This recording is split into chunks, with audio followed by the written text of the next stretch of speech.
Direitos humanos para humanos direitos. Você já ouviu essa frase? Ou você já repetiu essa frase em algum lugar? Bem, se você é desse grupo, esse vídeo é para você. Se você não é desse grupo, esse vídeo também é para você. Por quê? Porque eu vou entregar a vocês um conteúdo bem objetivo, contando as raízes, a origem dos direitos humanos. E, muito provavelmente, eu vou ressignificar esse termo para vocês e dar a todos uma visão nova sobre ele, menos preconceituosa, mais moderna e mais apta a ajudá-los a ter boas e ricas discussões sobre esse tema. Então vamos lá!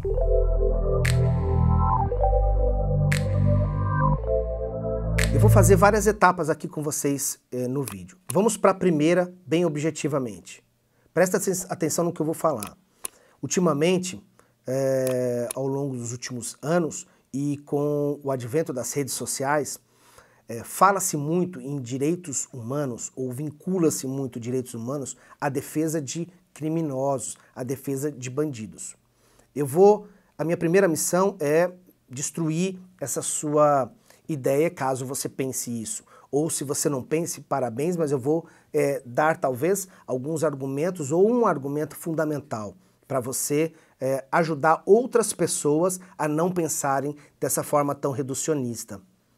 Ora, se um conceito criado no século XVIII que transformou a história da humanidade, que forjou uma sociedade como a que nós conhecemos hoje e mudou comportamentos, sistemas jurídicos, sistemas políticos, como é que um conceito deste tamanho se reduz à defesa de bandidos? Então, uma coisa não bate com a outra. Então, muitas vezes, o problema das pessoas que ficam ouvindo coisas, porcarias, desculpa essa palavra, de internet, de WhatsApp, é que acabam diminuindo conceitos que são muito mais amplos, são universais, são muito maiores do que aquele reducionismo que ele encontra no Zap Zap do primo, ou no Zap Zap do tio. Então vamos desfazer esse conceito. Não faz sentido, tá certo? Então, não fazendo sentido, eu quero dizer para vocês, então, o que faz sentido? Que conceito é este? Tá? Bem, aí vamos para a segunda parte. Apenas uma pontuação histórica nessa segunda parte. Os direitos humanos, eles nascem com a Declaração da Independência Americana em 1776. O autor é Thomas Jefferson. Thomas Jefferson era um senhor de escravos e mesmo assim rompeu com uma, digamos, arraigada cultura de concentração de poder, de concentração de riqueza. Ele rompe com tudo isso em nome da criação de um novo país ou de um novo estado.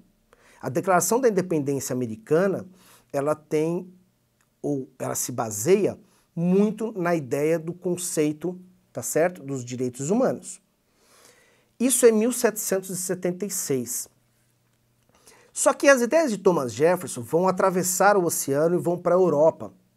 E Thomas Jefferson, em 1789, em janeiro de 1789, está na Europa, especificamente na França, e não há dúvida de que as suas ideias foram fonte de inspiração para a Revolução Francesa, que aconteceu com a queda da Bastilha em julho de 1789. Meses depois, os franceses criaram a Declaração dos Direitos do Homem e do Cidadão, muito inspirado nas ideias de Thomas Jefferson da Declaração da Independência Americana em 1776. Esse é o contexto histórico, século XVIII, certo? Agora vamos para a terceira parte, que eu quero que você guarde bem. O conceito de direitos humanos, ele possui dois elementos essenciais, tá? A empatia e a autonomia. Eu vou falar sobre um e sobre o outro. O que é empatia? De forma mais simples, porque é uma palavra que tem sido bastante usada nesses tempos de pandemia, nesses tempos de crise democrática, nesses tempos de radicalização política, a empatia seria, de forma geral, a nossa capacidade de colocar-nos no lugar do outro. Dizem que o lugar mais difícil de se estar é o do outro, não é? Por quê? Porque nós estamos habituados a olhar o outro, a julgar o outro com o nosso conceito de vida, com a nossa, os nossos padrões, com as nossas crenças. Então a empatia é essa capacidade de se colocar no lugar do outro, de entender como o outro pensa e como o outro sente.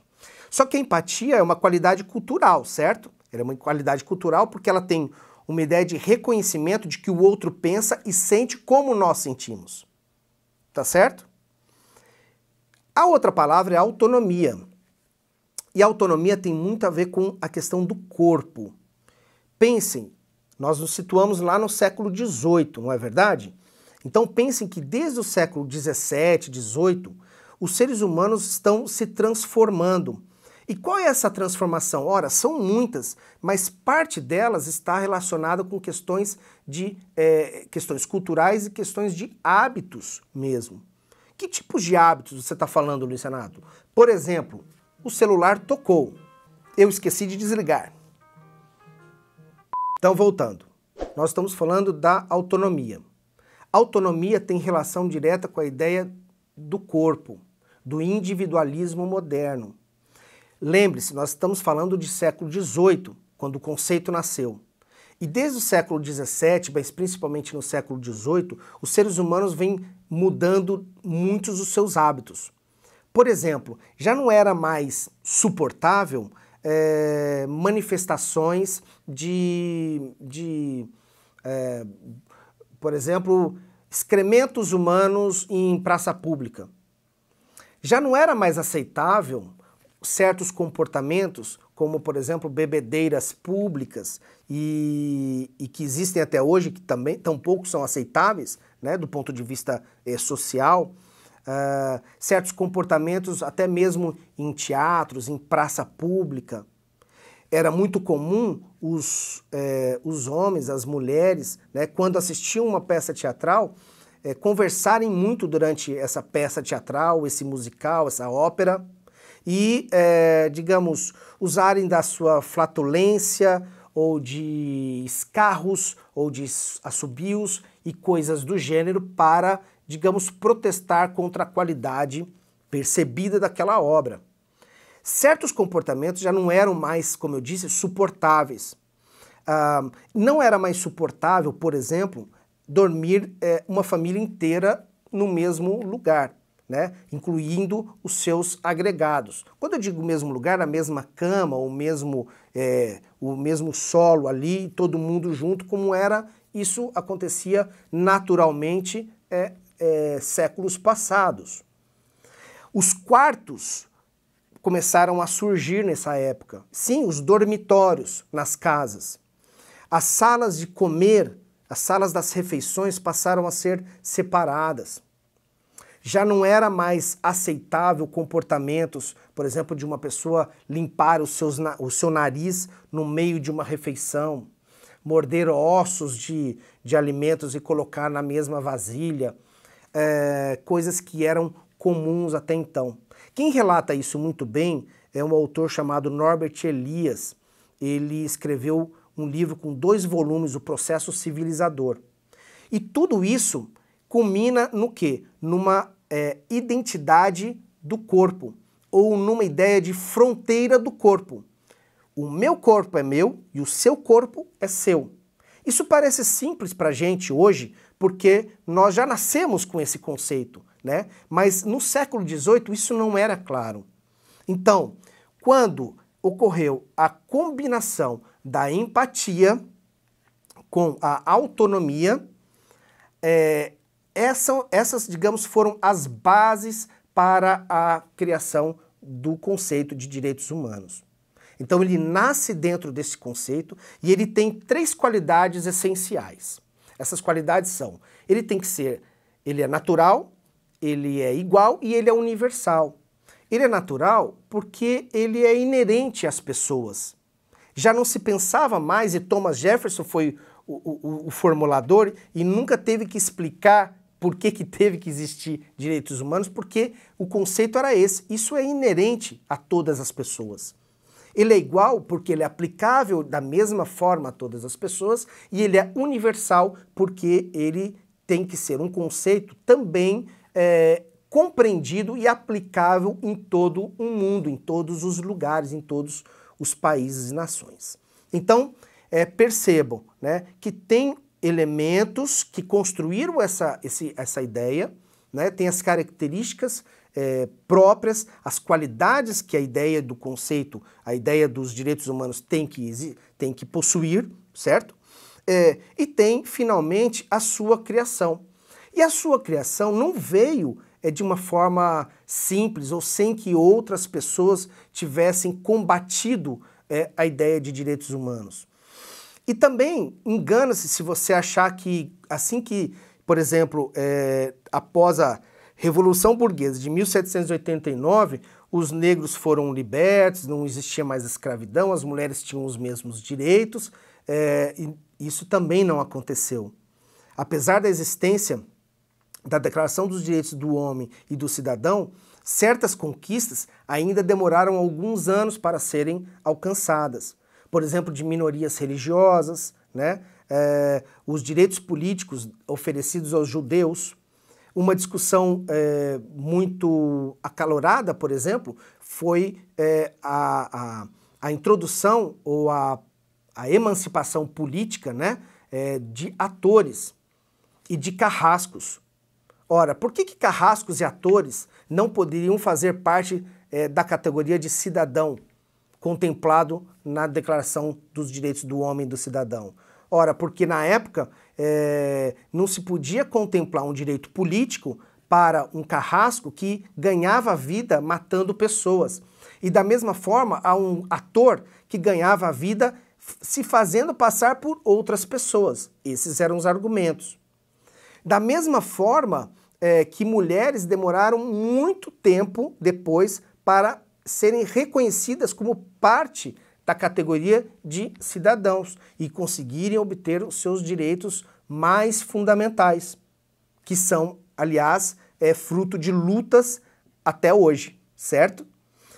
Então perceba o seguinte, nós estamos falando de um conceito muito maior, que transformou a justiça, que derrubou, por exemplo, a ideia de que, como existia antes do conceito de direitos humanos, a ideia de que a tortura fazia parte do processo judicial para se obter, por exemplo, a confissão de determinados crimes, ou a forma com que se matavam as pessoas, né, que os carrascos matavam, colocando na famosa roda, esticando os corpos, e martelando partes dos corpos para que os ossos fossem sendo desfeitos, enquanto a roda esticava as pessoas.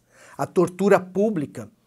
Então a tortura, por exemplo, era um elemento chave do sistema judiciário que caiu com a ideia dos direitos humanos. Então, se a gente olhar agora esse conceito de uma forma muito mais ampla, nós vamos entender o quê? Que se você for criticar a ideia, não critique a ideia, você eventualmente pode criticar determinadas ações de organizações de defesa de direitos humanos. Mas nunca o conceito de direitos humanos, porque é desse conceito que nasce a sua autonomia, que nasce o reconhecimento do seu corpo, da sua identidade e da sua capacidade de ser livre, de escolher o que deseja, escolher os seus caminhos, enfim, tantas outras coisas que estão vinculadas ao conceito de direitos humanos. Eu espero que vocês tenham gostado, que eu tenha alcançado vocês de alguma forma, e se eu fiz isso, por favor, deixe um like, que é a contribuição para o nosso canal, e compartilhe esse vídeo com amigos e colegas, enfim, pessoas que vocês gostem e pessoas que vocês queiram que também assistam essas ideias que eu trouxe aqui, tá bom? Um grande abraço, muito obrigado, até a próxima.